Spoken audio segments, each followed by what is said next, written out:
전당대회를 준비하는 비대위가 첫 발을 떼면서 준비 작업의 속도가 붙고 있는데요. 당내에서 연일 한동훈 전 위원장의 등판론 그리고 총선 패배 책임론이 맞서면서 전당대회 이슈를 모두 빨아들이고 있는 분위기다. 이런 또 시각도 나오고 있습니다. 이런 상황에서 여당 내 3040 소장파이자 또 낙선자 모임이죠. 천목회가 밤샘 토론 끝에 정부와 당을 향해서 아주 거침없이 쓴소리를 쏟아낸 반면에 한 전 위원장의 등판론에 대해서는 또 긍정적인 입장을 내놔서 눈길을 끌었습니다. 네, 천목회는 보수 재건과 당 혁신을 주제로 해서 그제 저녁부터 어제 아침까지 장장 14시간에 걸쳐 밤새 토론을 했습니다. 회의가 끝난 후에 바로 브리핑을 통해서 입장을 발표하기도 했는데요. 그 내용은 사실상 이 윤석열 대통령을 정면으로 겨냥한, 그러니까 윤석열 대통령에 대해서 잘못점을 지적한 사실상의 징비록에 가까웠습니다.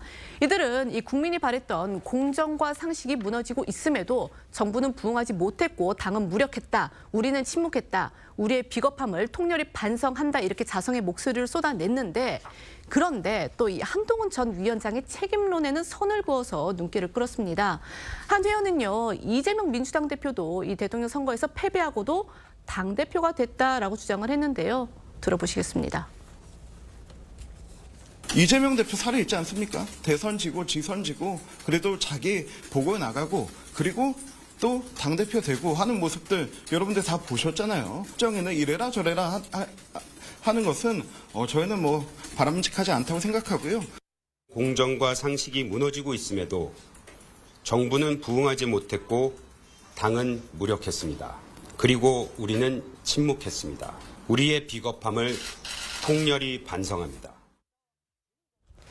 이처럼 낙선자들은 연일 이렇게 자성의 목소리 내고 있는 반면에 통상 이 쇄신 주장에 앞장섰던 초선 당선인 그리고 재선 이상 의원들의 목소리는 찾기 힘든 그런 또 상황입니다. 이건 어떤 면에서는 기현상이다. 이렇게 또 한 언론이 보도를 했습니다. 4년 전 총선 때만 해도 초선 당선인을 중심으로 정당 개혁과 쇄신 움직임이 활발했었는데요. 반면 중앙일보 분석에 따르면 이번 총선에서 당선된 초선 44명 중 SNS를 통해 공개적으로 총선 패배 책임을 언급하거나 당의 쇄신과 반성을 주장한 사람이 한 명도 없다고 합니다. 이처럼 여당 초선들이 단체로 침묵하는 이유에 대해 당내 일각에선 낙선자는 남탓만 하고 당선자는 주류 눈치만 보는 게 지금 상황이라는 진단이 나온 것으로 전해집니다. 이런 가운데 현역 중진이죠. 조혜진 의원이요. 한동훈 전 위원장이 전당대회에 출마해야 한다. 이렇게 촉구하고 나섰습니다. 현역 의원들 가운데서 공개적으로 이 출마 요구 목소리가 나온 거 처음입니다. 네, 이번 총선에서 낙선한 조혜진 의원은 그제 자신의 SNS를 통해 이번 전당대회는 국민의힘이 대선 이전에 회생할 수 있는 마지막 기회라고 강조했고요. 희망 있는 전대가 되려면 한동훈 전 위원장이 출마해야 한다고 촉구했습니다. 또 조 의원은 기존의 인물들은 그다지 새로울 것도 없다. 진부하고 상투적인 경쟁이 될 가능성이 농후하다고 비판하며 총선 패배의 실질적 책임 역시 한 전 위원장에게 물어서는 안 된다고 옹호했는데요. 그러면서 한 전 위원장이 정치의 뜻이 있고 당과 국민에 대해서 소명의식이 있다면 이제 그 역할에 출사해야 한다며 총선 때 구원투수로 출전했다 패전 처리투수로 끝냈는데 이제는 선발투수, 주전투수로 나서야 한다고 거듭 출마를 촉구했습니다. 한동훈 전 위원장이 직접 영입해서 인천에 출마했지만 낙선한 인물이죠. 박상수 변호사인데요. 최근 한 전 위원장으로부터 연락을 받았고 또 수도권 재건 등에 대해서 이야기를 했다. 이렇게 밝혔습니다. 한 전 위원장의 정치적 움직임 가운데서 이렇게 구체적인 내용이 알려진 것도 또 처음입니다. 이 역시 한 전 위원장이 정치 복귀에 사실상 시동을 걸었다. 이런 해석이 가능한 대목입니다. 네, 이 박상수 변호사는 지난 총선에서 한 전 위원장의 인재 영입 1호였죠. 인천 서구갑 지역에 출마를 했다가 낙선을 했는데요. 이 박 변호사가 오늘 한 라디오 인터뷰에서 한 전 위원장이 자신을 포함해서 이 영입 인재들에게 연락을 했다면서 당 상황이나 정부 그리고 보수가 재집권에 나갈 방향, 특히 이 수도권 재건 측면에서 이야기를 나눴다고 합니다. 다만 박 변호사는 이 한 전 위원장과 전당대회 이야기를 하진 않았다라고 선을 그었는데요. 그러면서도 그는 이 친윤계가 한 전 위원장의 당대표 출마를 원하지 않았다면 공격하지 말았어야 했는데 한동훈 원톱 이 책임론을 강조를 하면서 오히려 한 전 위원장 등판론을 키웠다라고 분석하기도 했습니다. 들어보시겠습니다.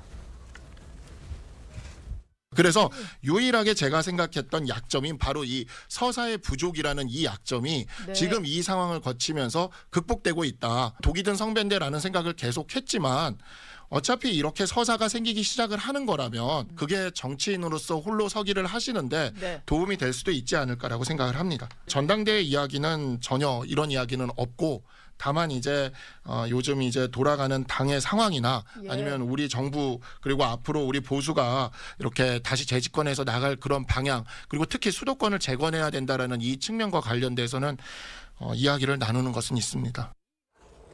다 아시다시피 한동훈 전 위원장에 대해서 가장 강하게 각을 세우고 있고 또 날을 세우는 인물 바로 홍준표 대구시장이죠. 이런 홍준표 시장 같은 이제 한동훈 전 위원장에 대해서 반대편의 입장에 서 있는 분들이 오히려 한 전 위원장의 등판 가능성을 높이고 있다. 지금 이런 주장인 겁니다. 이런 상황에서 홍 시장은요 오늘도 한 전 위원장을 애라고 폄하하면서 원색적인 비난을 쏟아냈습니다. 네, 홍준표 시장은 오늘 자신의 SNS를 통해서 당대표 하나 맡겠다는 중진이 없어서 또다시 총선 말아먹은 애한테 기대겠다는 당이 미래가 있겠냐고 쏘아붙였고요. 문재인의 사냥개가 돼 우리를 지옥으로 몰고 간 애 밑에서 배알도 없이 또 정치하겠다는 것이냐며 원색적인 비난을 쏟아냈습니다. 차기 당권 주자로 꼽히는 인물들 사이에서도 한동훈 전 위원장의 등판 가능성을 비판하는 목소리가 연일 나오고 있는데요. 안철수 의원은 오늘 한 라디오 인터뷰에서 총선 패배에 대한 성찰의 시간을 갖는 것이 맞지 않겠냐며 자신이 한 전 위원장이라면 기다릴 것이라고 말하기도 했습니다. 들어보겠습니다. 지금까지 정치 문법으로 보면은 한번 그렇게 총선을 전체를 지휘하신 분이 아주 큰 패배를 했다면 어느 정도 성찰의 시간을 가진 다음에 나오시는 게 맞죠. 근데 그래왔죠. 요즘 보면 그러지 않은 경우들도 많아서요. 저는 이건 전적으로 한동훈 전 위원장의 결단과 그리고 또 책임에 따르는 문제다. 그렇게 말씀드립니다. 그 상황이시라면 어떻게 하실 것 같습니까? 저는 기다릴 것 같습니다. 지난 총선에서 사무총장을 맡았죠. 한동훈 전 위원장하고 합을 맞춰서 선거를 이끌면서 대표적인 친한동훈계로 떠오르고 있는 인물인데요. 바로 장동혁 원내수석 대변인입니다. 장 대변인은요. 총선 후 한 전 위원장의 책임론을 꺼내든 인사들을 또 직설적으로 비판하기도 했습니다. 네, 이 장동영 원내수석 대변인은 오늘 한 라디오 인터뷰에서 이 총선 과정에서 한 전 위원장에게 지원 유세를 와달라고 했던 분들이 이제 와서 한 전 위원장 책임론을 내세우는 것은 적절치 않다라고 꼬집었는데요. 그러면서 이 한 전 위원장의 전당대회 출마 여부는 전적으로 본인이 고민하고 또 결단할 문제다라고 내다봤습니다. 그러면서도 이 민심이 부르면 거부할 수 없는 것이 정치라면서 민심은 계속 변하는 중이다. 지켜볼 필요가 있다라고 덧붙였는데요. 들어보시겠습니다. 2조 심판론을 가지고 저희들이 선거운동할 때 많은 분들이 한동훈 위원장이 지원 유세 한 번만 더 와달라고 했던 분들 지금 와가지고는 그것 때문에 졌다라고 말씀하시는 것은 저는 적절치 않다고 생각합니다. 한동훈 위원장이 비대위원장 시절에 당원과 동료 시민에게 많은 약속을 했습니다. 어떤 방식으로 또 어떤 시기에 그 약속을 지킬지에 대해서는 저는 전적으로 한동훈 위원장이 고민하고 결단할 문제라고 생각합니다. 정치인은 민심이 부르지 않으면 나아갈 수 없고 민심이 부를 때 거부할 수 없는 게 정치 아니겠습니까? 저는 계속 지금도 민심은 변하고 있는 중이라고 생각하고 있습니다. 이렇게 자신을 둘러싸고 여권이 이렇게 시끌시끌한데요. 하지만 한동훈 전 위원장 본인의 거취에 대해서는 여전히 어떤 입장도 공개적으로 밝히지 않고 있습니다. 그런 상황에서 한 전 위원장의 일상 행보들은 연일 시민들한테 지금 목격이 되고 있는데요. 이것 역시도 정치 아닌 정치를 하고 있는 일종의 복귀 신호탄이 아니냐 이런 해석이 또 나오고 있습니다. 한동훈 전 위원장의 온라인 팬카페에는 연일 한 전 위원장을 봤다는 목격담이 이어졌는데요. 휴일이었던 어제도 서울 강남구 인근 거리에서 한 전 위원장을 봤다며 한 전 위원장의 뒷모습을 찍은 사진이 올라오기도 했습니다. 또 한 전 위원장 팬들이 진행한 것으로 보이는 거리 투표도 진행됐다는데요. 공개된 사진을 보면 한동훈 전당대회 조기 복귀를 묻는 판넬을 세워두고 찬성과 반대 칸에 스티커를 붙이는 형태였는데 보시다시피 찬성 칸에 스티커가 더 많이 붙어 있는 모습이 포착되기도 했습니다. 이처럼 한 전 위원장이 최근 자택 인근 거리에서 목격되거나 공공도서 도서관에서 책을 읽는 모습, 원희룡 전 장관과 공개된 장소에서 만찬을 한 사실 등이 속속 알려지면서 일각에선 한 전 위원장이 당권 도전을 위해 몸풀기에 나섰다, 목격담 정치를 하고 있다는 해석이 나오고 있는데요. 다만 KBS 취재에 따르면 한 전 위원장 측은 회원 등록이 된 도서관을 평소처럼 찾은 것이라며 목격담 정치를 한 적이 없다고 밝힌 것으로 전해졌습니다. 여당의 전당대회와 관련해서 가장 뜨거운 이슈 메이커는 역시 한동훈 전 비상대책위원장의 상황입니다. 이런 가운데서요, 지구당 위원장이 이런 주장을 했습니다. 황태자로만 비춰졌던 한 전 위원장인데 친윤계가 총선 패배 책임론을 제기를 하면서 여기에 탄압의 서사가 더해졌다. 그래서 전대 출마 가능성도 커졌다. 이런 주장이 일부에서 지금 나오고 있습니다. 동의하십니까?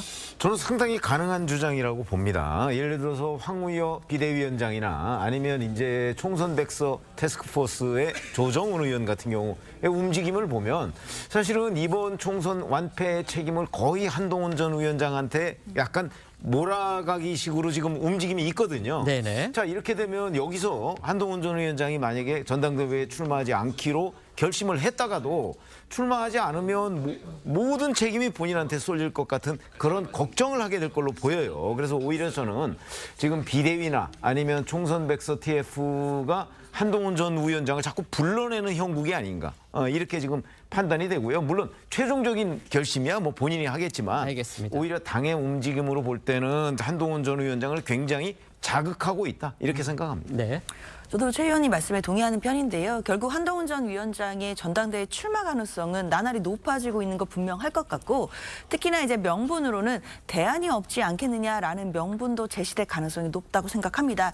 다만 이제 전당대회에 실제로 정말 출마를 하게 된다라고 한다면 총선 참패에 대한 책임론이 다시금 직접적으로 나올 가능성이 있거든요. 특히 홍준표 시장이라든지 지금 국민의힘 내부에 여러 인사들이 제기하고 있는 한동훈 위원장에 대한 어떤 비판이나 이런 부분들이 더욱 거세질 수 있기 때문에 만약에 전당대회를 나온다라고 한다면 그 경선 과정에서 본인에게 불거지는 그런 책임론에 대해서 상처를 입지 않고 어떻게 극복해낼 수 있을지, 이런 부분들이 주목해서 봐야 될 쟁점으로 보입니다.